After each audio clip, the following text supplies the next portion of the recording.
আসসালামু আলাইকুম রহমতুল্লাহি ওয়া বারাকাতুহু। ওয়ালাইকুম আসসালাম। আপনারা সকলে কেমন আছেন? আলহামদুলিল্লাহ, আল্লাহ পাকের রহমতে আমিও ভালো আছি। আলহামদুলিল্লাহ, আস্তাইনুহু আস্তাগফিরুহু ওয়া নু'মিনু বিহি ওয়া নাতাওয়াক্কালু আলাইহি ওয়া নাউযু বিল্লাহি মিন শুরুরি আনফুসিনা ওয়া মিন সাইয়্যাতি আ'মালিনা। من يهده الله فلا مضل له ومن يضلل فلا هادي له ونشهد أن لا إله إلا الله وحده لا شريك له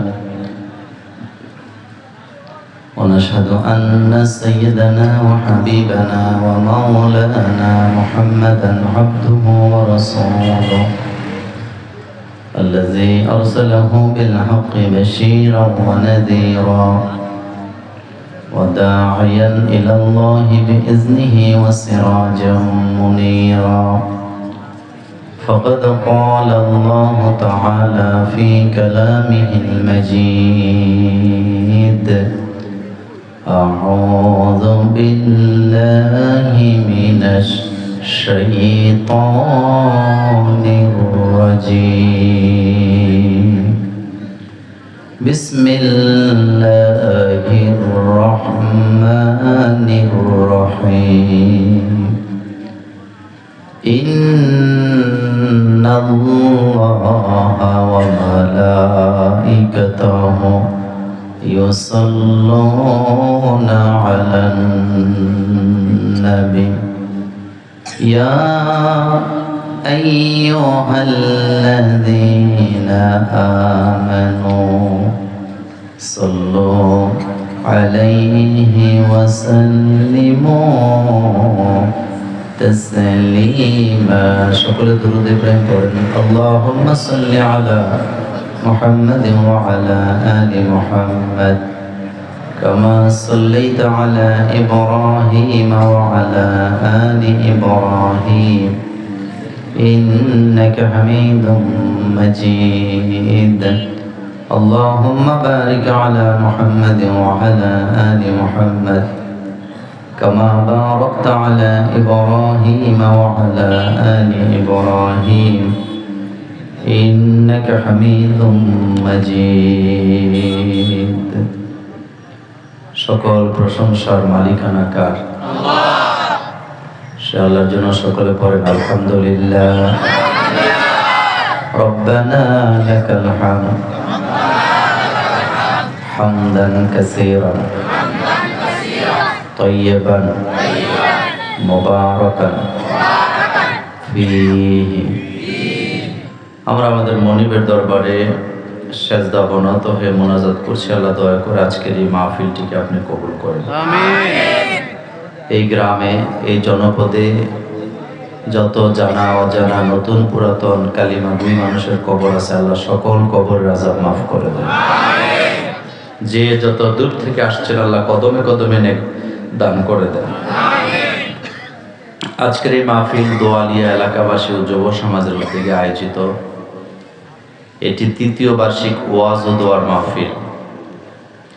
সভাপতিত্ব করছেন সর্বজনাব মোহাম্মদ বিল্লাল হোসেন মিয়াজি। আজকের প্রোগ্রামে আমন্ত্রিত মেহমান জনাব মোহাম্মদ ইউসুফ পদানিয়া সুমন, জনাব মুস্তফা আহমেদ, ডাক্তার মোহাম্মদ জামাল হোসেন, মনির হোসেন বুলবুল, মনসুর আহমেদ বিপ্লব। আজকের প্রোগ্রামটি পরিচালনা আছেন হযরত মাওলানা কামাল উদ্দিন হেলালি। দোয়া কামনায় হাফেজ মোহাম্মদ মহিনুদ্দিন। আজকের প্রোগ্রামে যারা আলোচনা করেছেন হযরত মাওলানা হাফেজ নূরে আলম, মাওলানা মহিউদ্দিন, মাওলানা এবিএম মফিজুল ইসলাম, মাওলানা আনম মাহবুব এলাহি। কথা বলেছেন হযরত মাওলানা হাফেজ জসিমউদ্দিন চাঁদপুরি। আমার আগেই তিনি লম্বা সময় কথা বলেছেন, ভালো কথা বলেন। কথা বলেছেন হযরত মাওলানা নজরুল ইসলাম তালুকদার সাহেব, সাবেক অধ্যক্ষ সারুলিয়া সিনিয়র মাদ্রাসা ডেমরা, ঢাকা। আমরা দোয়া করছি আল্লাহ আপনি সকলকে মাফ করে দেন। আমিন। দেখেন, আমরা কোরআন শুনতে আসছি, কোরআন থেকে আমি আলোচনা করব। আলোচনার আগে আপনাদের সাথে গুরুত্বপূর্ণ একটি কথা বলি, সেটি হলো আপনার ঘরে যত সদস্য আছে বাসায়, ছেলে মেয়ে নারী পুরুষ ছোট বড়, এই প্রত্যেকটা মানুষের জবানে যদি সব সময় উঠতে বসতে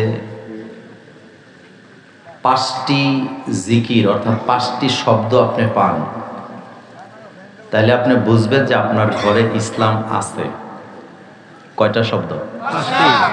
সবার মুখে মুখে, ছেলে মেয়ে মা বাপ আপনি সহ আপনার স্ত্রী সহ প্রত্যেকের জবানে যদি 5টা শব্দ থাকে, আপনি বুঝবেন যে আপনার ঘরে কি আছে? ইসলাম আছে। 1 নম্বরে বিসমিল্লাহ। প্রত্যেক কাজে কাজে কি বলতে হয়? আমরা অনেক সময় আছি কি জানেন, বলি ভাই আপনি তো বিসমিল্লাহ বললেন না, কয় মনে মনে বলছি। তো মনে মনে বললে কি বাচ্চারা শিখতে পারে? আস্তে বলতে হয় না জোরে বলতে হয়? প্রত্যেক কাজের আগে কি বলতে হয় বলেন তো? বিসমিল্লাহ। জোরে জোরে বলবেন। আপনি মুসলমান, আল্লাহর নাম নিবেন, আস্তে নয় জোরে জোরে শোনায় বলবেন বিসমিল্লাহ। গাড়িতে উঠতেছেন কি বলবেন? খাবার শুরু করছেন কি বলবেন? আপনি একা না ছেলে মেয়ে শুদ্ধা? আচ্ছা। 2 নাম্বার ইনশাআল্লাহ। কোনো কাজ করবেন, বাচ্চা স্কুলে যাবে, আপনার ছেলেটা মেয়েটা একেবারে প্লে গ্রুপে পড়ে, তাও তার জবানে যেন এটা থাকে যে তুমি কোথায় যাও? ইনশাআল্লাহ স্কুলে যাই। বলেন আপনি কোথায় যান? ইনশাআল্লাহ বাজারে যাই। তাইলে বুঝবেন আপনার ঘরে কি আছে? আপনার স্ত্রী রান্না করতে রওনা দিছে, আপনি জিজ্ঞেস করছেন তুমি কই যাও? যদি তার ভিতরে ইসলাম থাকে তাহলে সে বলবে ইনশাআল্লাহ আমি রান্না করতে যাই, নাকি? এটা বলার দরকার আছে তো? আচ্ছা। 3 নাম্বার, কেউ যখন কোনো ভালো কাজ করে তখন বলবেন মাশাআল্লাহ। বলেন কি বলবেন? এটাকে নিজে বলবেন না বাচ্চারা শুদ্ধ বলতে হবে? আপনার বাচ্চাটা ভালো কাজ করছে, ভালো রেজাল্ট করছে, আপনার স্ত্রী ভালো তরকারি রান্না করছে, আপনি কি বলবেন? মাশাআল্লাহ। জোরে জোরে বলবেন। এরপরে কেউ আপনাকে জিজ্ঞেস করছে আপনি কেমন আছেন, কি বলবেন? আস্তে না জোরে? মুখ কালো করে না হাসি দিয়ে? হাসি দিয়ে। বাংলাদেশের একজন বিতর্কিত লেখিকা ছিলেন তসলিমা নাসরিন। সে গত কয়েকদিন আগে ফেসবুকে লিখছে যে 70 দশকের পর থেকে বাংলাদেশের লোকেরা আলহামদুলিল্লাহ বলা শিখছে। তো কয় যেদিন থেকে বাংলাদেশের লোকেরা আলহামদুলিল্লাহ বলে সেদিন থেকে নাকি দেশের মধ্যে পছন্দ ধরছে। কি ধরছে? পছন্দ ধরছে। তো তার এই পছন্দ ধরা নিয়ে আমাদের কোনো মাথা গামাগামি নাই, কারণ বাংলাদেশে একটা প্রবাদ বাক্য আছে, ছাগলে কি না খায় পাগলে। তার কথা আমাদের কিছু আসে যায়? আচ্ছা, আপনারা শিক্ষিত মানুষ, বলেন তো আলহামদুলিল্লাহ এই শব্দটার মধ্যে কি কোনো গালি আছে? মারামারির কথা আছে? জেহাদের কথা আছে? সাম্প্রদায়িক উস্কানিমূলক কোনো বক্তব্য আছে? তো হের কাছে এটা ভালো লাগে না, কারণ কি? কারণ নিজে পচা তো ভালো জিনিস শোনেন, এটাই স্বাভাবিক। তাহলে প্রত্যেক কেউ যখন জিজ্ঞেস করবে কেমন আছেন, কি বলবেন?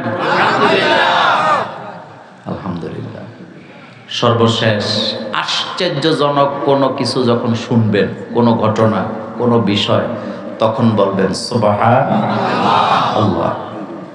এই 5টা শব্দ যদি ঘরে সবার মুখে মুখে থাকে, বিসমিল্লাহ, ইনশাআল্লাহ, মাশাআল্লাহ, আলহামদুলিল্লাহ, সুবহানাল্লাহ, তাইলে ঘরের যদি মুখে মুখে থাকে, কথায় কথায় থাকে, তাইলে বুঝবেন আপনার ঘরে কি আছে। এই শব্দগুলি শুধু শব্দ নয়, এগুলি আল্লাহ পাকের জিকির। প্রত্যেকটা শব্দের ভিতরে আল্লাহ রাব্বুল আলামিনের নাম আছে না নাই? যারা কথায় কাজে বিসমিল্লাহ বলে তাদের কাজের সফলতা দান করেন কে? আল্লাহ পাক করেন। রাসূল বলছেন যারা আলহামদুলিল্লাহ বলে আল্লাহর প্রশংসা করে আল্লাহ তাদের নিয়ামতকে আরো বাড়ায়া দেয়। অতিপ্ত আত্মাকে আত্মা জাহান্নামে যাবে বলেন, অতিপ্ত আত্মা কোথায় যাবে? দেখবেন কিছু লোক আছে পাই নেই খাই নেই জীবনে কোনো সুখই দেখি না, তো তুই বিষ খেয়ে মরি যা, জীবনে বলে সুখ দেখে নাই। এ কথা কি সত্য? আসল কথা কি জানেন? আমরা মানুষেরা এতটা অকৃতজ্ঞ, আমরা দুঃখের বিষয়গুলা হিসাবে রাখি, ডায়েরিতে লিখি, কিন্তু হাজার হাজার ঘন্টা যে আল্লাহ আমাদেরকে সুখ দিয়ে নিয়ামত দিয়ে ভর্তি করে রেখেছেন ওই সুখের কথাগুলি আমরা ভুলে যাই। অকৃতজ্ঞ বলেন কি?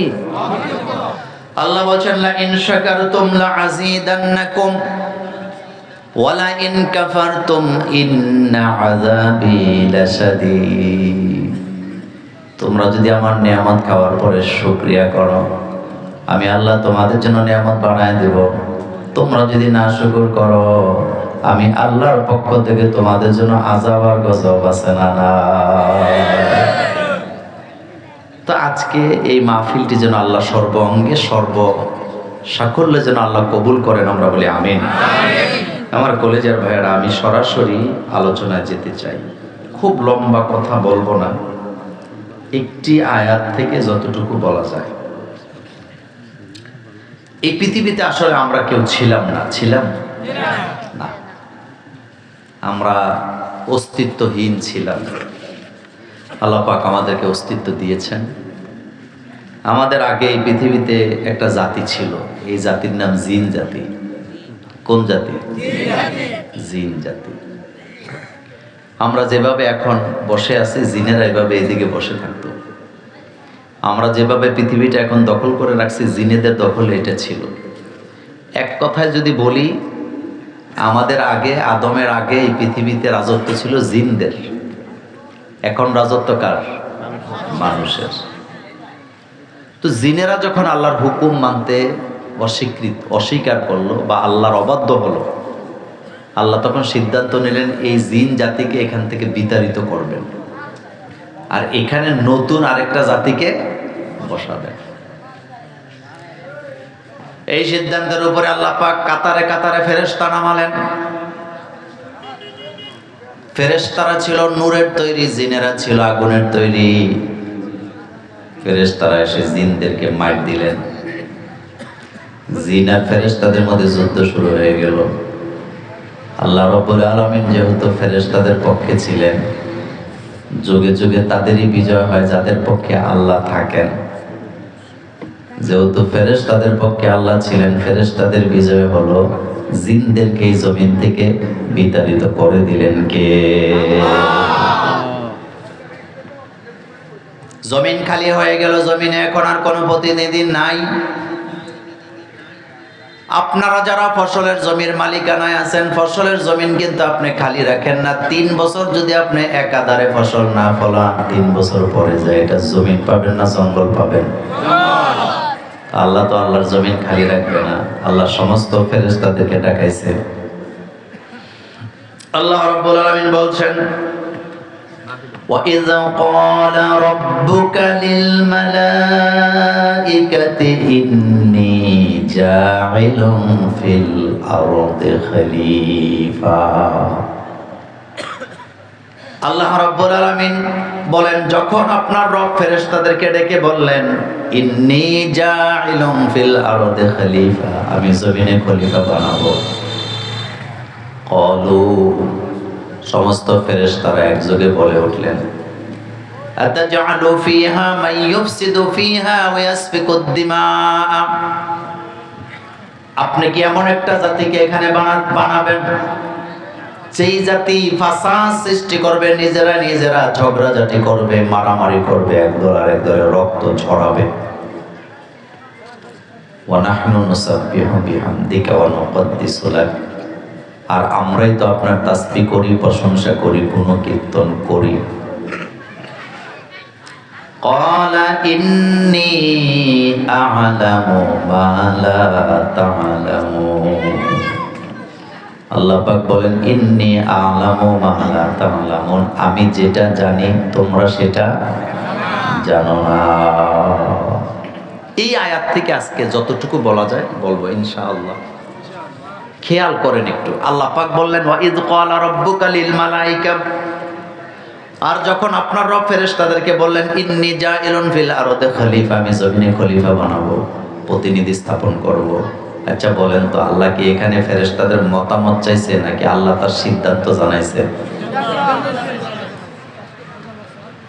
মতামত চাওয়ার কোনো দরকার নাই, কারণ আল্লাহ হচ্ছেন সর্বময় ক্ষমতার মালিক। আল্লাহ কারো পরামর্শ নিয়ে কাজ করার কোনো দরকার নাই। আল্লাহুস সামাদ, তিনি বেনিয়াজ, কোনো কিছুর মুখাপেক্ষী তিনি নন। ইযা আরাদা শাইআন আইয়াকুলা লাহু কুন ফায়াকুন, ইযা আরাদা, যখন তিনি ইচ্ছা করেন, শাইআন, কোনো কিছু করার জন্য, তিনি শুধু বলেন কুন, ওয়াহিদে আমরে সিগা, এটা কুন হয়ে যাও, ফায়াকুন, সাথে সাথে হয়ে যাও। ক্ষমতা কার? তো আল্লাহর কি কারো কাছ থেকে সাহায্য নেওয়া দরকার আছে? পরামর্শ দরকার আছে? না, আল্লাহ শুধু সিদ্ধান্ত জানাইছে ইন্নী, নিশ্চয় আমি জাইলুন ফিল আরদি খলিফা, আমার জমিনে আমি খলিফা বানাবো। ঘোষণা দেওয়ার পর ক্বালু, এটা বহুবচন, সমস্ত ফেরেশতারা একযোগে বলে উঠলেন আতাজআলু ফিহা, আপনি কি এমন একটা জাতিকে জমিনের মধ্যে বানাতে চান বা স্থাপন করতে চান, মাইয়ুফসিদু ফিহা, যারা এখানে ফাসাদ সৃষ্টি করবে, গন্ডগোল করবে, ঝগড়া লাগাবে। ফাসাদের ব্যাখ্যা আসছে দুনিয়াতে যত পাপের কাজ আছে সবগুলাই ফাসাদ। তারা বাই হইয়া বাইয়ের জমি দখল করবে, বাই হইয়া বাইয়ের রাস্তা বন্ধ করে দিবে, এক ভাই আর এক ভাইয়ের সম্পদ হরণ করবে, একজন আর একজনের সম্পদ লুণ্ঠন করবে, তারা গীবত করবে, তারা পরনিন্দা করবে।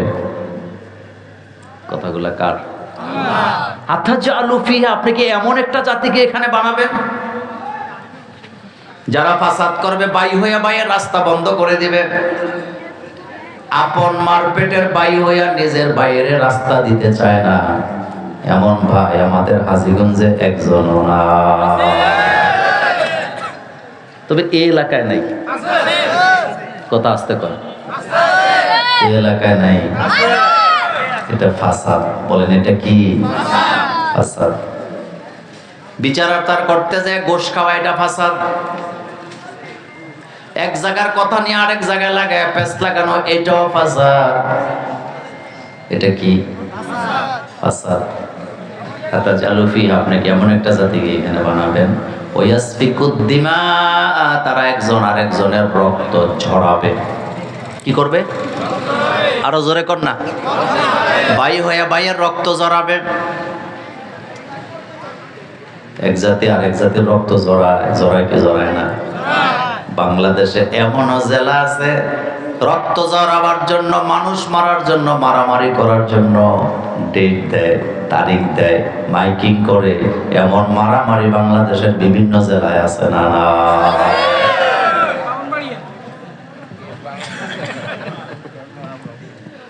আগামী শনিবার সকাল 10টায় মারামারি হবে।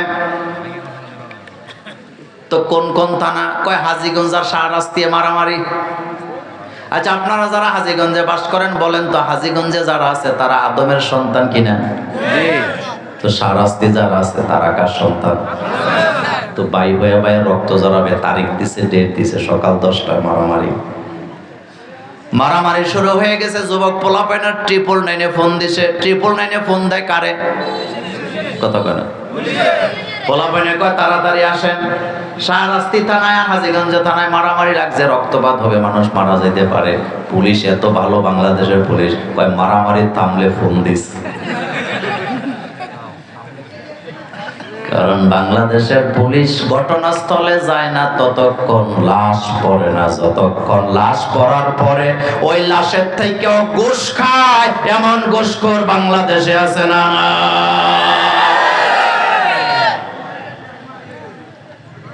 খায়নি? আপনাদের এই ইউনিয়নের নাম কি?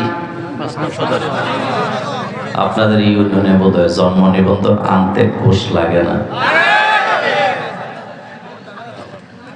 লাগেনি? আতাজালু ফিহা, আপনি কি এমন একটা জাতিকে এখানে স্থাপন করবেন মাইয়ুফসিদু ফিহা ওয়া ইয়াসফিকুদ দিমা, তারা ফাসাদ করবে, মারামারি করবে, গন্ডগোল লাগাবে, যে দিক দিয়ে শুই যায় না ওই দিক দিয়ে উড়াল চালায়া দিবে। এই কথাগুলো ফেরেশতারা বলতেছে। কারা বলতেছে জোরে বলেন? তারা বাই হইয়া বাইকে হত্যা করে ফেলবে। মনোযোগ আছে? বাই হইয়া বাইরে কি করবে? এই দৃষ্টান্ত কোরআনেও আছে না নাই? হযরত ইউসুফ আলাইহিস সালাম ছোট মানুষ, বাচ্চা মানুষ, রাতের বেলা স্বপ্ন দেখছে। ইয়াকুব নবীর সন্তান ইউসুফ আলাইহিস সালাম। বাচ্চারা তো এমনিতেই কত কিছু স্বপ্ন দেখে, কিন্তু তিনি কি এমন স্বপ্ন দেখলেন, খুশিতে উৎফুল্ল হইয়া দৌড়াইয়া বাবার গলার কাছে যায়, ইয়াকুব নবীর গলার মধ্যে জড়াইয়া পড়ছে, ধরে বলতেছে, ইয়া আবাতি ইন্নী রাআইতু আহাদা আশারা কাওকাবা ওয়াশ-শামসা ওয়াল কমারা রাআইতুহুম লি সাজিদিন। ও আমার আব্বা, আমি তো রাতের বেলা স্বপ্নে দেখলাম 11টা তারকা, চন্দ্র সূর্য আমি ইউসুফকে সেজদা দিয়া পড়ে আছে। কয়টা তারকা?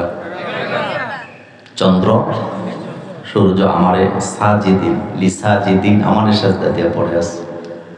বলার সাথে সাথে ইয়াকুব নবী কয়, লা তাকসুস, আমার দিকে তাকান, লা রুইয়াকা আলা ইখওয়াতিকা ফায়াকিদু লাকা কাইদা, খবরদার এই স্বপ্নের কথা ভাইদের কাছে বলা যাবে না। যদি বলো ভাইরা তোমার বিরুদ্ধে ষড়যন্ত্র করবে, তোমার প্রকাশ্যে তারা শত্রু হয়ে যাবে।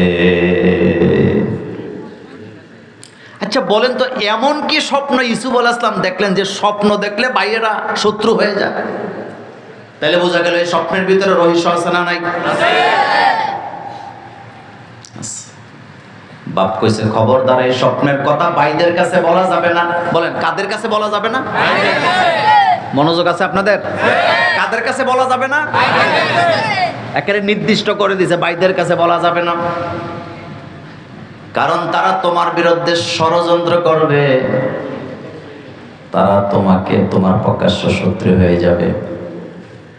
ছোট বাচ্চারা তো কোনো কিছু লুকাইতে পারে না, পারে? কথা কন না কেন? ঘরের সত্য কথা বার করতে হইলে বাচ্চাদের জিজ্ঞাসা, দেখবেন ঘরের সব রহস্য উদ্ঘাটন করে দেয়। কথা ঠিক না? শুনেন, আমরা বড়রা যদি পরিবারে মিথ্যা কথা না বলতাম, বাচ্চারা জীবনেও মিথ্যা কথা শিখতো না। আমরা বড়রা যদি পরিবারে গালি শব্দ না ব্যবহার করতাম, বাচ্চাগুলো জীবনেও গালি দিত না। এগুলো আমাদের থেকে শিখে। কাদের থেকে? বুখারী শরীফের হাদিসে আসছে, বেদুইন মহিলা রাসূলের সামনে তার বাচ্চাকে ডাকতেছে, বাচ্চা আসে না। মহিলা তার হাতটাকে ভেবে মুট করে বাচ্চার দিকে ভেবে উঠায় বলতেছে, আমি মজা দেব, তুমি আসো, আমি মা তোমার কাছে, তোমার জন্য মজা রাখছি হাতের ভিতরে। বলার সাথে সাথে বাচ্চা দৌড়ে আসে। এই অভ্যাস আমাদের মধ্যে আছে না নাই? বাচ্চাটা দৌড়ে এসে মায়ের হাতটা ধরে হাতটা খুলছে, খুলে হাতের দিকে তাকায় দেখে হাতের মধ্যে কিছু নেই। বাচ্চাটার মনটা ভেঙে গেছে, চেহারাটা কালো হয়ে গেছে।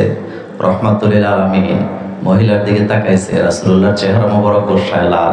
আল্লাহর নবী বলেন, ও বেদুইন মহিলা, তুমি তো তোমার বাচ্চাটাকে মিথ্যা কথা শিখাইয়া দিলা। কখনো বাচ্চাকে মিথ্যা আশ্বাস দিবেন না, তাহলে এই বাচ্চা আপনাকে বিশ্বাস করবেন আর সে মিথ্যা কথা শিখবে। অনেক সময় বাচ্চা পড়তে চায় না, কয় পড়লে মজা দেবো, পরে আর দেয় না, এরকমের বাপ আসেনি? তা আপনি মিথ্যা আশ্বাস দিছেন কেন? দুইটা কাজ বাচ্চাদের সাথে করবেন না। কয়টা? নাম্বার 1, বাচ্চাকে কখনো মিথ্যা আশ্বাস দিবেন না। নাম্বার 2, বাচ্চা কোনো কিছু চাইতে চাইতে দিবেন না, তারে ধৈর্য শিখাবেন। কি শিখাবেন? তাহলে আপনারও ভবিষ্যৎ ভালো হবে, বাচ্চারও ভবিষ্যৎ ভালো হবে। আচ্ছা বলেন তো, আল্লাহর কাছে নেয়ামতের কোনো অভাব আছে? কিন্তু আল্লাহ কি বান্দারে চাইতে চাইতে দেয় না, ধৈর্যের পরীক্ষা নেয়? কথা বল না কেন? বাচ্চাকে কখনো চাইতে চাইতে কিছু দিবেন না, ধৈর্যের পরীক্ষা নিবেন। ধৈর্য শিখাবেন। আর আমরা একটা চিপস চাইলে 10টা ইন্ডা দেয়, একটা জুসের কথা বলে প্যাকেট নিয়ে আসে, এরকমের আল্লাহ আছে না নেই? এই পরিবারের লোকজন তেমন একটা মানুষ হওয়ার সম্ভাবনা নাই। শোনেন, এত আদর ভালো না। আমি যেই ফ্যামিলিতে আমার জন্ম, একের কষ্টের কথা দুঃখের কথা বলি আর কি, ছোটবেলার দুঃখ এখন না, এমন ফ্যামিলিতে জন্ম নিছি, স্কুলে যদি মাইর খাইতাম স্যারদের হাতে, বাসায় এসে বলতাম না, কারণ বললে আবার মার দিব। বুঝছেন নি? কি দিব? মাইর খাইলি কেন? রাস্তাঘাটে ছোটবেলায় ঝগড়া কে না করছেন? করছেন না ঝগড়া? ঝগড়া করছি, বাসায় এসে বলি নাই, বললে আবার ফিরে। কিন্তু কিছু কিছু পরিবার দেখছি স্কুলে মাইর খাইছে, ঘরে আইসা বলছে হেতের ফুফু চাচি, এরপরে চাচা 14 গোষ্ঠী স্যারেরে মারতে গেছে। রাস্তায় ঝগড়া করে এসে বাড়িতে বলছে হেতের 14 গোষ্ঠী লাঠি সোটা লইয়া যার লগে ঝগড়া লাগছে তার গোষ্ঠীরে পিড়াইতে গেছে। আপনাদের এলাকায় নাই? তখন যে কি কষ্টটা পাইতাম, যে তার কপাল কত ভালো, তার পিড়াইলে 14 গোষ্ঠী দৌড়াইয়া যায়, আর আমাদের কোনো দাম নাই, আমাদের খোঁজ খবর নেয় না। আচ্ছা বলেন তো, কোনটা ভালো ছিল? কথা কন না কেন? কোনটা ভালো ছিল? শাসন। কোনটা ভালো ছিল? এখন বুঝে যান আমার পরিবারই ঠিক আছে। এত আল্লাহ বাচ্চাদেরকে দেখাইেন না। শোনেন, গরিব মানুষ, খাবার নাই ঘরে, কয়টা পান্তা ভাত একটা বাটির মধ্যে দিয়ে রাখছে, পানিতে চুবানো ভাতগুলা, তরকারিও নাই, বাচ্চার সামনে দিয়ে রাখে, দেখবেন বাচ্চা ভাতটা টোকায় টোকায় নিজে নিজে খায়। খায় কি না? আর কিছু ফ্যামিলি আছে মোবাইল বাচ্চারে হাতে দিয়া, মা প্লেট নিয়ে আধা ঘন্টা দৌড়ায় ফিসে ফিসে খাওয়ানোর জন্য। এত আল্লাহ দেখেন না। এগুলা করেই আমরা বাচ্চাদেরকে কি করছি? শুধু খারাপ না, তার ভবিষ্যৎ আমরা নষ্ট করে দিচ্ছি। কথা লম্বা করতে চাই না, ছোট বাচ্চারা তো কথা গোপন করতে পারে না। হযরতে ইউসুফ আলাইহিস সালামের আব্বা ইয়াকুব আলাইহিস সালাম বললেন, খবরদার ভাইদের কাছে কথা বলা যাবে না, তারা শত্রু হয়ে যাবে।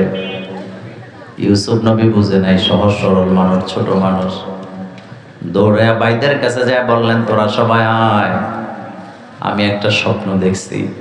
আব্বা তো নিষেধ করছে তোদের কাছে যেন না বলি, কিন্তু তোরা আমার ভাই, আমি তোদের ভালোবাসি, তোদের কাছে না বলে থাকি কেমনে? ভাইয়েরা বলতেছে, তুমি কি স্বপ্ন দেখলাম? ইউসুফ আলাইহিস সালাম বললেন, রাআইতু আহাদা আশারা কাওকাবা ওয়াশ-শামসা ওয়াল কামারা রাআইতুহুম লি সাজিদিন। আমি স্বপ্নে দেখলাম 11টা তারকা আমাকে সেজদা দিয়ে পড়ে আছে, সাথে চন্দ্র সূর্য আছে। বলার সাথে সাথে বড় ভাইটা বাকি ভাইদেরকে ডাকে অন্যদিকে নিয়ে সবাইকে বলতেছে, এই স্বপ্নের তাবির কিন্তু বেশি একটা ভালো না। এই স্বপ্নের মানে হলো ইউসুফ নবুয়ত পাবে, কিন্তু আমরা নবী হতে পারবো না। অথচ ইউসুফ ও ইয়াকুব নবীর সন্তান, আমরাও ইয়াকুব নবীর সন্তান। এই স্বপ্নের তাবির হলো ইউসুফ নেতা হবে, আমরা নেতৃত্ব পাবো না। এই স্বপ্নের তাবির হলো ইউসুফ মিশরের ক্ষমতা পাবে, কিন্তু আমরা পাবো না। উল্টা আমরা 11 ভাই, এটা কিন্তু তারকা না, এটা কিন্তু আমরা ইউসুফকে অনুসরণ করতে, তার আনুগত্য করতে আমরা বাধ্য হব। মনোযোগ আছে আপনাদের? স্বপ্নের ব্যাখ্যাই হলো এই যে 11টা তারকার কথা বলছে, তারকা মূলত তারকা না, 11 তারকা মানে 11 ভাই। মোল্লার কথা না আল্লাহর কথা?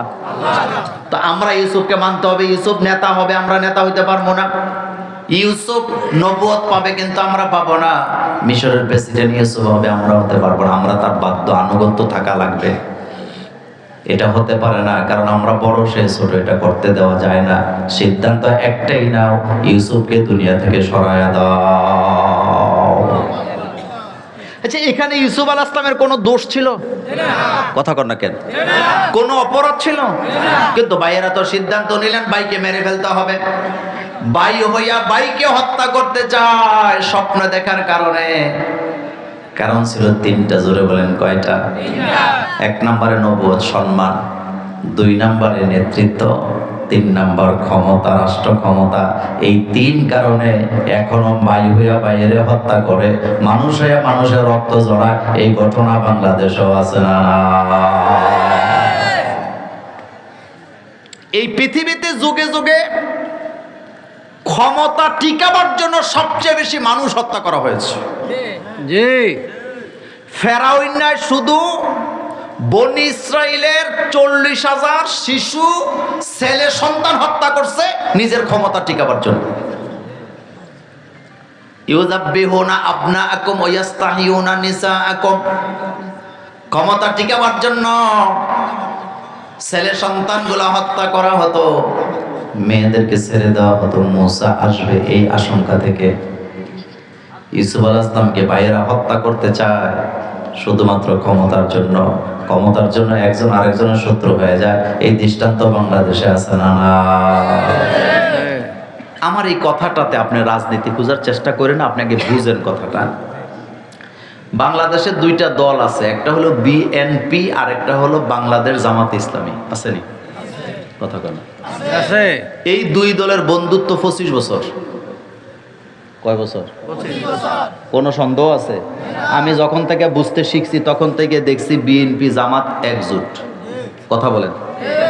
জি। এই যে বিএনপির পাপিয়া, এরপরে কিতা ব্যারিস্টার, আরো কত কিছু নেত্রী ফেত্রী আছে না, তারা গত 25 বছর সংসদে দাঁড়াইয়া টেলিভিশনের টক শোতে জামাত ইসলামের পক্ষে কথা বলছে নাকি বলে নাই? কথা কয় না? বলছে না? আপনাদের ফখরুল চাচা উনি বলে নাই? আচ্ছা বলেন তো, হঠাৎ কইরা 2025 সালে এমন কি হয়ে গেল এক দল এখন আর আরেক দলের দেখতে পারে না? বলেন। হ্যাঁ বলেন, মানে মূলে কি? ক্ষমতা। বলে মূলে কি? হ্যাঁ, ক্ষমতা। হযরত ইউসুফ আলাইহিস সালামকে যে ভাইয়েরা হত্যা করতে চায়, মূলে কি? জোরে কয় না। মূলে কি?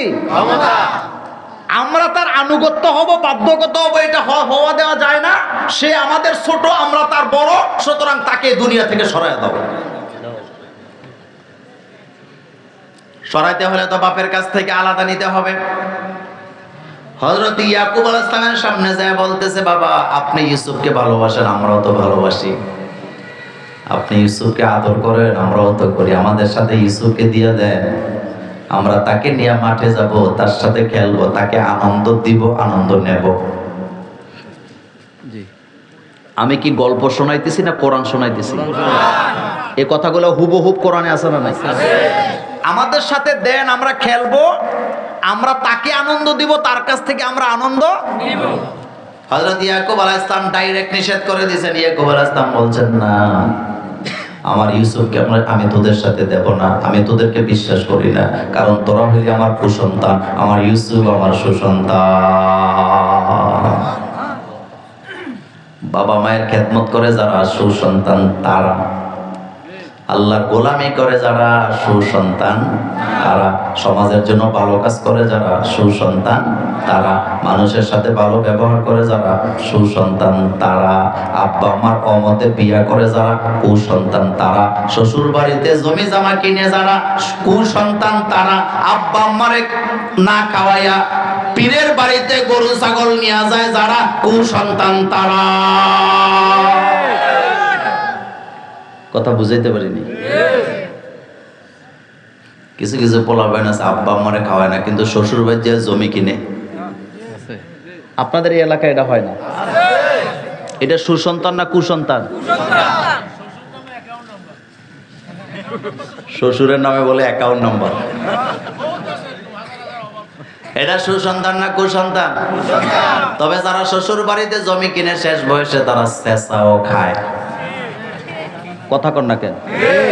কি খায়? কি খায়? কুমিল্লা আমার তো মুসল্লিদের মধ্যে প্রশাসনের লোক বেশি। তাই পুলিশ অফিসার রিটায়ার্ড পারসন আমার সামনে এসে একদিন কাঁদতেছে। তাই আমি বললাম, আপনি কান্দেন কেন? আপনি এত বড় পাওয়ারফুল দারোগা ছিলেন। কয়, হুজুর বউ আর মেয়ে আমারে গর্তে বাইর করে দিছে। তা আমি বললাম, এটা কোনো কথা হইল? আপনি যান, আপনি যাই আবার তাদেরকে ঘর থেকে বের করে দেন। কয় হুজুর দেবো কেমনে, বাড়ি তো আমার নামে নাই। আমি কইলাম কার নামে? কয় এটা তো বউর নামে। বোকা মানুষ ছাড়া বউর নামে সম্পদ কিনে না। কথা কি ঠিক? শোনেন, আপনি বিদেশ গেছেন না, 12 লাখ টাকা বাপের অ্যাকাউন্টে দিছেন, হতে পারে 2 লাখ টাকা বাপ তো আপনার ভাই বোনকে দিয়ে দিবে, কিন্তু 10 লাখ টাকা আপনি পাবেন। কিন্তু বউর অ্যাকাউন্টে 12 লাখ দিছ, হতে পারে তুমি যেদিন আসবা তার আগের দিন আরেকজনের হাত ধরে 12 লাখও নাই, জিনিসপত্রও নাই, বাচ্চাদেরকে এতিম করে ফুটুস। এমন ঘটনা বাংলাদেশে নাই? কক্সবাজারের চকরিয়ায় বোন নামে বাড়ি করছে, অ্যাকাউন্টে কোটি কোটি টাকা দিছে, যেদিন বিদেশ থেকে এসে পরের দিন পিঠে মেরে ফেলেছে। আচ্ছা বলেন তো, সম্পদ যার কাছে থাকে ক্ষমতা তার না? এর জন্য ইসলাম এত সূক্ষ্ম বিচার করছে। কোরআনের আইন হলো বাপ মারা যাবে না যতক্ষণ ছেলে মেয়ে সম্পদের মালিক হবে না। কারণ বাপের নামে সম্পদটা থাকলে বাপের মর্যাদা আছে না নাই? বুড়া বয়সে মৃত্যুর আগে কারিবুল মাউত, আরজালিল উমর যেটাকে বলেন, ওই সময়টাতে যেই বাপ মা সন্তানের নামে ছেলে মেয়ের নামে জমি জমা লিখে দিয়ে দেয়, তারাই সবচেয়ে বেশি কষ্ট পায়। কথা আসতে কয়, কথা ঠিক না? আল্লাহ কিন্তু এই কথা বলে নাই যে তুমি মৃত্যুর আগে সম্পদ দিয়ে দাও। আল্লাহ বলছে এটা তোমার কাছে থাকবে, তুমি মরার পরে কোরআনের আইন অনুযায়ী বন্টন হবে। কিন্তু আপনারে তো আল্লাহ কেন, আপনি তাকে দিয়ে দেন। হযরত নুমান ইবনে বাশির রাদিয়াল্লাহু তাআলা আনহু রাসূলের দরবারে এসে বললেন, রাসূল আমি আমার বাচ্চাকে কিছু সম্পদ দিতে চাই। রাসূল বললেন, তোমার কি আর কোনো সন্তান নাই? কয় হুজুর আমার তো আরো সন্তান আছে। আল্লাহ নবী বলেন, একজনকে দেওয়া যাবে না, সকলকে সমানভাবে দিতে হবে। যেই বাপ এক সন্তানকে বঞ্চিত করছে, বাকিদেরকে দিয়ে দিছে, আচ্ছা বলেন তো রাসূলুল্লাহর ফতোয়ায় এই বাপ জান্নাতি না জাহান্নামী? আসতে কইছেন। যেই বাপ গোপনে যাইয়া সম্পদ লেখা দেয়, এই বাপ জান্নাতি না জাহান্নামী?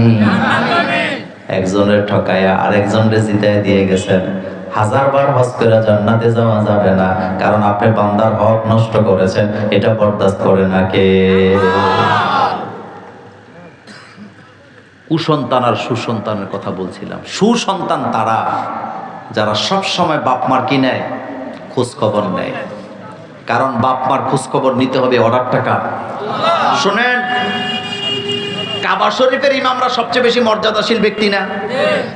কাবার ইমামকে এখানে দাঁড়া করান, আর আপনার বাপ রিক্সা চালায় খায়, গরিব মানুষ, আপনার বাবাকে ওই কাবার ইমামের পাশে দাঁড়া করান। কাবা শরীফের ইমাম যত শিক্ষিত হোক, যত মর্যাদাশীল ব্যক্তি হোক, কাবার ইমামের কাছে আপনার জান্নাত নাই, বরং আপনার বাপের কাছে আপনার জান্নাত। রানী এলিজাবেথ পৃথিবীর সবচেয়ে পাওয়ারফুল মহিলা ছিলেন, যার কোনো পাসপোর্ট লাগে না। আমেরিকার প্রেসিডেন্টেরও পাসপোর্ট লাগে কোথাও যাইতে, ইংল্যান্ডের প্রধানমন্ত্রীরও কি লাগে, কিন্তু রানী এলিজাবেথের কোনো পাসপোর্ট লাগতো না, এত পাওয়ারফুল। যত মর্যাদা পাওয়ারফুল হোক, এখানে দাঁড়া করান। আপনার মাকে তার পাশে দাঁড়া করান। রানী এলিজাবেথের যত ক্ষমতা থাকুক, তার পায়ের নিচে জান্নাত পাবেন না, কিন্তু আপনার মায়ের পায়ের নিচে জান্নাত আছে না? না। হুমা জান্নাতুকা ও নারুকা। হুমা, এই দুইটাই তোমার জান্নাত, এই দুইটাই তোমার জাহান্নাম। হযরত ইয়াকুব আলাইহিস সালাম বলেন, তোরা হইলে আমার কুসন্তান, আমার ইউসুফ আমার সুসন্তান, আমি তোদের বিশ্বাস করি না। বারবার যায়, বারবার ডেলি একবার যায়। হযরত ইয়াকুব আলাইহিস সালাম বিরক্ত হয়ে একদিন ছেলেরে তাদের সাথে দিছে। দেওয়ার সময় বলে দিছে, আমি দিচ্ছি ঠিক, কিন্তু আমার মন ভালো কিছু সাক্ষী দেয় না। 10 ভাই মিলে ইউসুফ নবীকে মাঠের মধ্যে নিয়ে গেছে। এত সুন্দর নবী ছিলেন ইউসুফ আলাইহিস সালাম। ইউসুফ আলাইহিস সালামের রূপের কথা কোরআনে আছে না? শানিদা কায় বুয়াদ মানেন্দে দিদা, শানিদা কায় বুয়াদ মানেন্দে দিদা, তোরা দিদা ও ইউসুফরা শানিদা। ইউসুফ আলাইহিস সালামকে যারা দেখে নাই, তারা আন্দাজও করতে পারবে না ইউসুফ নবী কত সুন্দর ছিল। এত সুন্দর ভাইকে মারা যায়? কথা কন না কেন? মারা যায়, কিন্তু 10 জনে মিলে একজনকে পিড়াইতেছে। সবার হাতে বড়ই গাছের কাঁটাযুক্ত ডালা, আঘাত করে। ইউসুফ নবী তো জানে না কেন মারে। একটা গলায় জড়ায় ধরে বলতেছে, ভাই তোরা না আমার ভাই, আমারে কেন মারস? আমার অপরাধটা কি? কিছুই কয় না, মারতেছে। আরেকজন মারে, আরেকজন মারে, জারে ধরে আরেকটার কাছে যায়, আরেকজন মারে, পুরো শরীরটা রক্তাক্ত করে দিছে। 10 জন গোল হয়ে বৈশা একজনকে মাঝখানে ফেলায় পিড়াইতেছে। আচ্ছা বলেন তো, যারা পিড়ায় তাদের মনের ভিতরে কি কোনো ভালোবাসা আছে?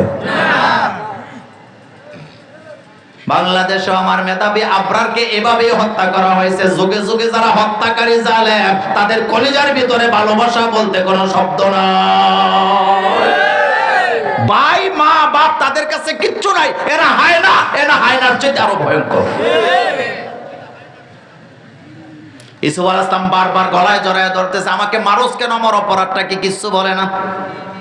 মারলেন, রক্তাক্ত করলেন, জামা কাপড় গুলি খুলে হযরত ইউসুফ আলাইহিস সালামকে তারা কুয়ার মধ্যে ফেলায় দিছে। কোথায় ফেলাইছে? আচ্ছা বলেন তো, ইউসুফ নবীর স্বপ্নটা দেখাইছিল কে? আল্লাহ। তো বাস্তবায়ন করার দায়িত্ব কার?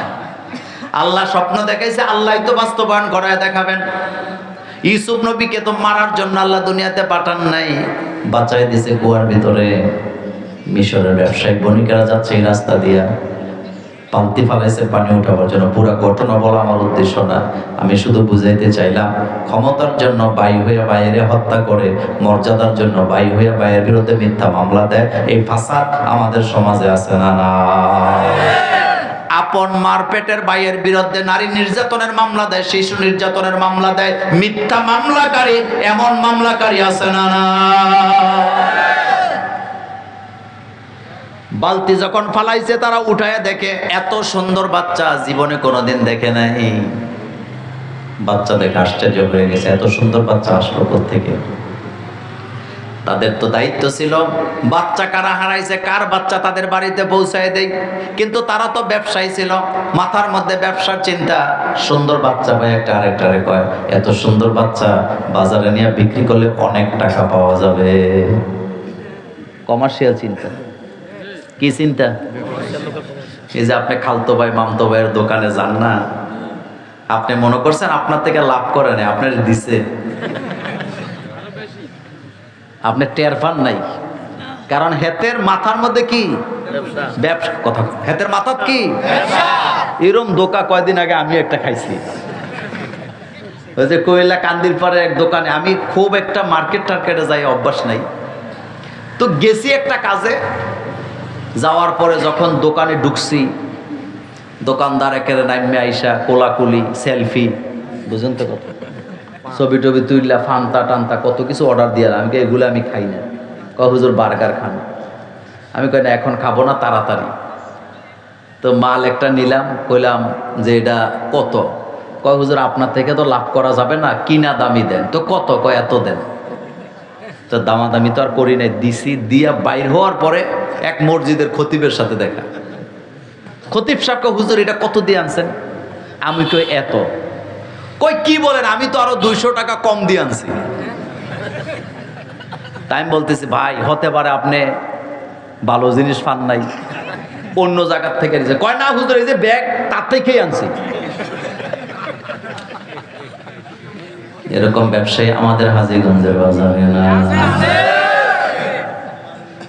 আচ্ছা বলেন তো, তারা যে ইউসুফ নবীকে পাইলেন বালতির মধ্যে, তারা কি বলা উচিত ছিল না যে বাচ্চাটাকে আর ওখানে পৌঁছায় দেই? কিন্তু তারা কি বলতেছে? হ্যাঁ, বেচলে অনেক, বাজারে নিয়ে এমন দাম চাইছে, সাধারণ পরিবার কিনতে পারে না, রাজ পরিবারের লোকেরা কিনে নিয়েছে। ওই ঘটনা বলা উদ্দেশ্য। আমার কলেজের ভাইয়েরা, ছোট্ট ইউসুফকে তারা হিংসা কইরা পিটাইয়া রক্তাক্ত করে কুয়ার মধ্যে ফালায় দিছিল, এই চিন্তায় যে ইউসুফ মরে গেলে খেলাফত আমাদের, রাজত্ব আমাদের, নবুয়ত আমাদের। কিন্তু তারা তো জানে না আল্লাহ কি খেলাটা তাদের সাথে খেলাইছে। আল্লাহ রব্বুল আলামিন ইউসুফকে মিশরের প্রেসিডেন্ট বানায়া যারা হত্যা করতে চাইছিল, তাদের হাতের মধ্যে ভিক্ষার বস্তা দিয়া লাইন ধরে ইউসুফ আলাইহিস সালামের সামনে দাঁড়া করায় রাখছে কে? আল্লাহু আকবার বলেন। আপনি চিন্তা করছেন যারা ইউসুফ নবীকে হত্যা করলো আল্লাহ তাদের হাতের মধ্যে কি দিছে? ভিক্ষার ঝুলি। ভিক্ষার বস্তা। বলেন কি দিছে? দিয়া লাইন ধরে দাঁড় করে দিছে। আল্লাহু আকবার। এজন্য কাউকে হিংসা করবেন না, হিংসা করা ভালো নয়। আপনি যদি কাউকে হিংসা করেন নিশ্চিত থাকেন তার দরজায় আপনাকে যাওয়াই। সামনে সবে বরাত আছে না নাই? নেসফে শাবানের রাতে আল্লাহ অসংখ্য মানুষকে ক্ষমা করে দেয়। বনি কাল গোত্রের ছাগলের পালের পশম পরিমাণ লোককে আল্লাহ ক্ষমা করে দেয়, কিন্তু দুই প্রকার লোকের আল্লাহ ক্ষমা করে না। এক নাম্বার যারা হিংসা করে তাদেরকে আল্লাহ ক্ষমা করে না, আর দুই নাম্বারে যারা শিরিক করে তাদের জন্য ক্ষমা না। আল্লাহু আকবার বলেন। সবে নেসফে শাবানে কয় প্রকার লোকের আল্লাহ ক্ষমা করবে না? জিলাপি নিয়ে গেলেও না, জামা কাপড় দুইয়া নতুন পাঞ্জাবি গায়ে দিয়া মসজিদে গেলেও ক্ষমা নাই, সারা রাত বসে থাকলেও মসজিদে ক্ষমা নাই। যদি হিংসা থাকে আর যদি শিরিক করে থাকে এই লোকের জন্য ক্ষমা নাই, ক্ষমা নাই, ক্ষমা নাই। জি। মনোযোগ আছে আপনাদের? কিন্তু যারা হিংসা নাই, যাদের শিরিক করে না যারা, তারা যদি ওই রাত্রে জাগ্রত না হয় তবুও ক্ষমা করে দেবে কে? বুঝছেননি কথা? হিংসা নাই, শিরিক নাই, মাপ। এই রাত্রে জাগলেও মাপ, না জাগ ঘুমাইলেও। কিন্তু হিংসাও আছে, শিরকও আছে। সারা রাত জাগলেও লাভ হবে না, 50টা গরু জবাই করলেও লাভ হবে না, জিলাপি খাইলেও লাভ হবে না। আপনারা কি রাগ করতেছেন? কষ্ট পাইতেছেন? কথা কি বুঝে আসছে? কয়টা কাজ করা যাবে না? এক নাম্বার হিংসা বোধহয় নাই। আল্লাহ পাক বলছেন আলা তুসাইর খাদ্দাকা লিন্নাস, মানুষকে নিচু চোখে দেখবা না। আমাদের মধ্যে এই স্বভাব আছে না নাই? আপনি ঢাকার শহরে কোটিপতি, কোটি কোটি টাকার মালিক আপনি, কিন্তু এলাকার জনগণের সাথে আপনার কোনো সম্পর্ক নাই। গরিব লোকদেরকে 10টা টাকা দিয়েও সাহায্য করেন না, কিন্তু নিশ্চিত থাকেন আপনি মরার পরে এই মানুষগুলাই আপনার কবর করবে, এই গুলো আপনাকে পালন ধরে কবরে নামাবে। আপনি কবেন মোল্লা ভাই আমি কোটি কোটি টাকার মালিক, আমারে গ্রামে না মাটি দেওয়ার দরকার কি? আমারে ঢাকা শহর মাটি দিবে। তো ঢাকা শহর যদি আপনাকে মাটি দেয় 2 মাস পরে আপনার কবর আর খুঁজে পাওয়া যাবে না। কথা কি ঠিক? আচ্ছা, বনানীতে যারা মাটি দেয় অথবা আজিমপুর গোরস্থানে যাদেরকে মাটি দেয় 2 মাস পরে তাদের কবর আছে না গেছে?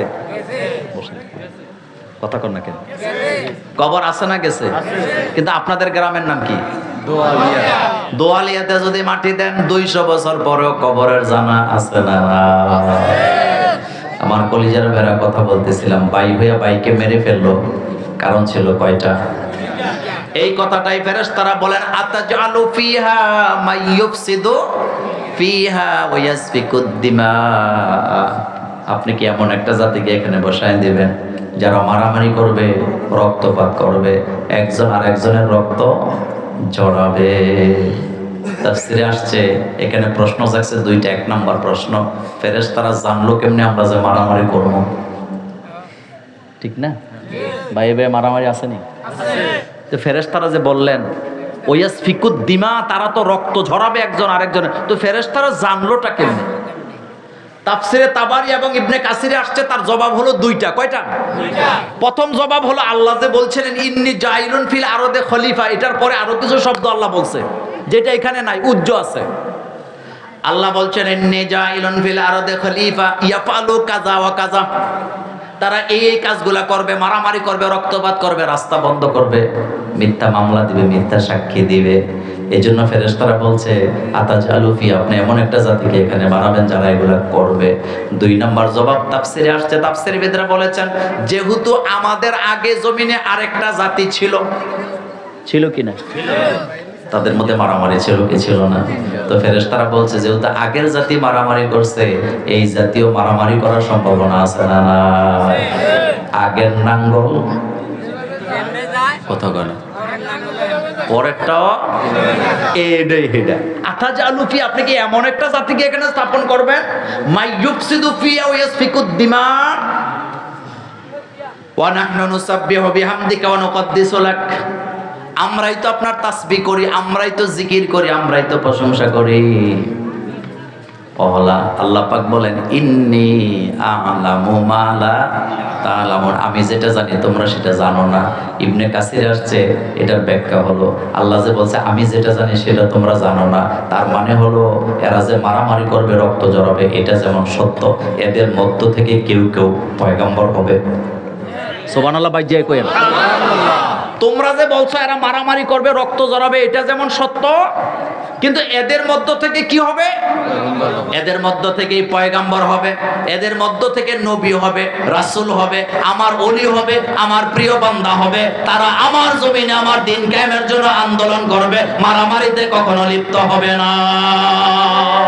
আল্লাহু আকবার বলেন। এদের মধ্য থেকে নবী হবে, তো নবীরা কি মারামারি করে? এদের মধ্য থেকে পয়গাম্বর হবে, পয়গাম্বররা কি ফাসাদ করে? ফাসাদ বড় ভয়ানক জিনিস। বাই হইয়া বাইয়ের সম্পদ খাইয়া ফেলায়, এমন ফাসাদ আছে না? শোনেন, ফাসাদ কত ভয়ানক হয় একটা কথা বলি। বাপ আসছে এক জায়গায় মেয়ের জন্য জমি কিনতে, আমি সেখানে বসা ছিলাম। তো বাপ মেয়ের জন্য জমি কিনতে আসছে, এর চাইতে নিরাপদ জায়গা আর আছে? তো বাপে যাদের থেকে জমি কিনবে তাদের সাথে জমির রেটটি ঠিক কইরা বাপ বলতেছে, শোনো, আমার মেয়ের জন্য জমি কিনতে আসছি, আমার মেয়ে আমি যা কই তাই বিশ্বাস করবে, সুতরাং তোমরা দাম যতই রাখো আমার বাগে যেন 3 লাখ থাকে। কথা কর না কেন? আমাদের বাংলাদেশে একটা কথা আছে, চোরের কোনো শ্বশুর বাড়ি নেই। হেতেরে যদি শ্বশুর বাড়িতে দেশি মুরগা খাওয়াইয়া শোয়া রাখেন, হেতে গরু লইয়া, কথা সত্য না মিথ্যা? চোরের কি নাই? ধর্ম নাই। আমি একবার ওই যে কুমিল্লা পুলিশ লাইন মাঠে, আপনারা কে গেছেন জানি না, পুলিশ লাইন মাঠে ঈদের নামাজ পড়তে গেছি, রোজার ঈদ। তো ঈদের দিন সকালবেলা সকলে পাঞ্জাবি পরে না, টুপি। এসপি সাহেব, ডিসি সাহেব, আড়াই সাহেব, এডিশনাল এসপি সহ যারা আছে সবাই টুপি পাঞ্জাবি পরেই তো ঈদগাহ আছে, এমন কেউ পোশাক পরে আসে নাই। তা আমার আলোচনা চলার সময় এখানে এসপি সাহেবের পাশে একজন চোর বসছে, তাও পাঞ্জাবি টুপি লাগায়। হেতে তো আর এসপি চিনে নাই, সবাই তো পাঞ্জাবি পরা। ঈদের নামাজে আইসা চোর বেটায় পকেটে হাত দিছে, তো দিছে, তাও এসপি সাহেবের পকেটে হাত দিছে। আচ্ছা, যিনি এসপি তিনি কি আমার মতো আপনার মতো বোকা না? এদের ব্রেন আছে। শোনেন, এসপি ডিসি যারা হয় তাদের কি আছে? আপনি তো দূরের থেকে তারা গালাগালি করেন, তাদের মতো ডিউটি দিলে আপনি একদিনও টিকবেন না। এমনি দালালি টালালি করে, সেটা ভিন্ন জিনিস, কিন্তু ডিউটি করা লাগে। কথা কি ঠিক? ওসি কি কখনো মোবাইল বন্ধ করতে পারে? কোনো পারমিশনে ওসির মোবাইল বন্ধ হয় না, এটা 24 ঘন্টা খোলা। বুঝেননি কথা? তো এসপি সাহেবের পকেটে যখন হাত দিচ্ছে, এসপি সাহেব তো তারে ধরছে পরে তো ছুটতে পারতেছে না। যখন ধরছে, 2 পুলিশ আইছে তারে ধরে নেওয়ার জন্য, তারে 2 পুলিশ ধরে নিয়ে বলতেছে, বেটা ঈদের দিনও চুরি করা লাগে? কয়, স্যার আমার কাছে ঈদ ওই কি আর কি ওই কি। তো বেটা তুমি কি জানো কার পকেটে হাত দিছ? কয়, স্যার জানি না। কয়, এসপি সাহেবের পকেটে হাত দিছ? কয়, স্যার এসপি কি আর ডিসি কি? আমার কামিলে সুযোগ পাইলে এটা ফাসাদ। বলেন এটা কি? ফাসাদ। আপনি কি ফাসাদকারীদেরকে বানাবেন? আল্লাহ পাক বলেন ইন্নী আ'লামু মা লা, আমি যেটা জানি তোমরা সেটা জানো না। তার মানে এদের মধ্যে পয়গাম্বর হবে, এদের মধ্যে শাকিরিন হবে, জাকিরিন হবে, সুজুদিন হবে, সেজদাকারী হবে, রুকুকারী হবে। আমার আনুগত্যের বাইরে তারা কখনো কোনো দিকে যাবে না। সবাই ফাসাদ করবে না। কথা কি বুঝে আসছে? ওই দলেই তো থাকতে চাই নাকি? আমার আলোচনা একেবারে শেষ প্রান্তে। ওই যে খলিফা, কোনটা বাকি রাখছিলাম? খলিফা। ইন্নী জাইলুন ফিল আরদে, আল্লাহ বলছে আমি জমিনে খলিফা বানাবো। এখন আমরা কার খলিফা, এটা নিয়ে তাফসীরবিদদের মধ্যে মত পার্থক্য আছে। অধিকাংশ তাফসীরবিদ বলেছেন আমরা হচ্ছি জিনের খলিফা। কাদের খলিফা? খলিফা মানে এক দলের পরে আরেক দল আসা, এক গোত্রের পরে আরেক গোত্র আসা। অথবা একজনের পরে আরেকজন আসা, এটাকে খলিফা বলে, স্থলাভিষিক্ত, একজনের জায়গায় আরেকজনকে বসায় দেওয়া। এই দিক থেকে আমরা জিনদের খলিফা। আর আল্লাহ পাক বলছেন ইন্নী জাইলুন ফিল আরদে খলিফা, আমরা হইলাম আল্লাহর খলিফা। খেলাফতের দায়িত্ব পালন করতে হবে কার? আল্লাহ। এই কথাটা একটু ঠান্ডা মাথায় বুঝেন। আমাদের বাংলাদেশে বিভিন্ন পীর আছে না, যেমন ধরেন শর্ষিনার পীর আছেন। শর্ষিনার পীর সাহেব হুজুরের কোনো খলিফা যদি আপনাদের হাজীগঞ্জে থাকে, তাহলে শর্ষিনার পীর সাহেব হুজুর যেই টুপি পরে, যেই পাঞ্জাবি পরে, যেই পাগড়ি পরে, যেই তরিকায় জিকিরের তালিম দেয়, ওনার খলিফা যার নিযুক্ত হবেন তিনিও সেম টুপি পাঞ্জাবি পাগড়ি পরে সেম জিকিরের তালিম দিতে বাধ্য নাকি বাধ্য না? বাধ্য। আবার চরমনের পীর আছে না, শর্ষিনার পীরদের টুপি হলো গোল টুপি, সাদা পাগড়ি, কিন্তু চরমনের পীরদের টুপি হলো পাঁচকল্লি, পাগড়ি হলো সবুজ কালারের, পাঞ্জাবি হলো গোল পাঞ্জাবি। আবার শর্ষিনার পীর সাহেবদের পাঞ্জাবি গলা কাটা, গলার মধ্যে কি থাকে না? কলার থাকে না। এখন চরমনের কোন খলিফা যদি আপনাদের এলাকায় নিযুক্ত হন, তিনি সেম পোশাক আশাক পরতে বাধ্য নাকি বাধ্য না? এখন শর্ষিনার পীরের খলিফা যদি চরমনার পীর সাহেব হুজুরের মতো জামা কাপড় পইরা চরমনার পীরের তালিম দেয়, আর শর্ষিনার পীর সাহেব হুজুরের খলিফা যদি চরমনার পীর সাহেব হুজুরের মতো তালিম দেয়, জামা কাপড় পরে, তাদের দুইজনের খেলাফত থাকবে না ক্যান্সেল হবে? কথা আসতে কইছেন। এখন আপনাদের কাছে জানতে চাই, আমরা মানুষ, আমরা কার খলিফা? আসতে কইছেন। তা আমরা এখানে তালিম দেবো কার? আমরা দিন কায়েম করবো কার? আমরা সংগ্রাম করবো কার? আমরা মিছিল করবো কার? আমরা শিক্ষা নেবো কার? এটা যেন বুঝেন। এটা বুঝলে যেখান থেকে আসছেন সেখানে চলে যাবেন। ঠিকানা কোথায়? জান্নাত। জান্নাত।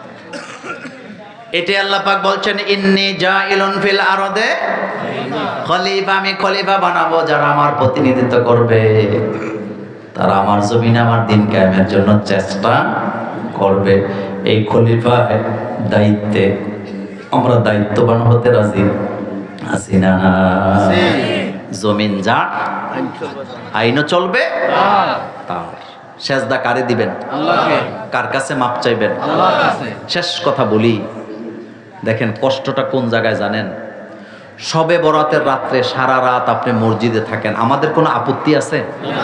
আমাদের হুজুরদের কোনো বিরক্তির কারণ আছে? কিন্তু আপনি সারা বছর নামাজ পড়েন না, সারাটা বছর আপনাকে নামাজে পাওয়া যায় না। শবে বরাতের রাত্র আসলে আপনি হুজুরে গাম ছুড়াইলেন, কয় রাকাত নামাজ পড়তে হবে, নিয়তরা কেমনে পড়তে হবে, আপনার মতো বোকা মুসলমান দুনিয়াতে আছে? কথা কন না কেন? এ কথা সত্য না মিথ্যা? শোনেন, ইমাম সাহেবরা সারা বছর ইমামতিতে শান্তিতে থাকে, কিন্তু রমজানের মাস আসলে কিছু নতুন মুসল্লি আসে না, তাদের ধাক্কায় বাংলাদেশে অসংখ্য মসজিদের ইমামের ইমামতি রমজানের পরে চলে যায়। কথা ঠিক না? আপনি যদি জরিপ করেন, বাংলাদেশে সবচেয়ে বেশি ইমামতি যায় রমজানের ঈদের পরে। কথা কন না কেন? আরে সব নতুন মুসল্লি। কি মুসল্লি? নতুন মুসল্লি। এক ওয়াক্ত ফরজ নামাজ গুরুত্বপূর্ণ না 100 বছর নফল নামাজ গুরুত্বপূর্ণ? এটা যেন মনে থাকে। এটা যেন নামাজ কয় ওয়াক্ত পড়বেন? কয় ওয়াক্ত? বাড়িতে না মসজিদে? একা না জামাতে? রাসূল বললেন আজান হয় মসজিদে, কিন্তু জামাতে যায় না। আমার মন চায় ঘরটারে জ্বালাই দিই, কারণ এই ঘরের মহব্বতেই তো মসজিদে যায় না। আল্লাহ রাসূল বললেন মান তারাকা সালাতান মুতাআম্মিদান ফাকাদ কাফার, যারা ওজর ছাড়া এক ওয়াক্ত নামাজও ছেড়ে দিল, তারা আল্লাহর সাথে কুফরি করলো। কার সাথে কুফরি করলো? কার সাথে কুফরি করলো? এটা যেন মনে থাকে। শেষ কথা বলি আজকে, শুনেন। নামাজে যৌবন বয়সে কমতি ছিল, রোজায় যৌবন বয়সে কমতি ছিল, আল্লাহর কাছে মাপ চাইলে মাপ পাবেন, কিন্তু খবরদার পরের হক কয় না তো, পরের হক মাপ নাই।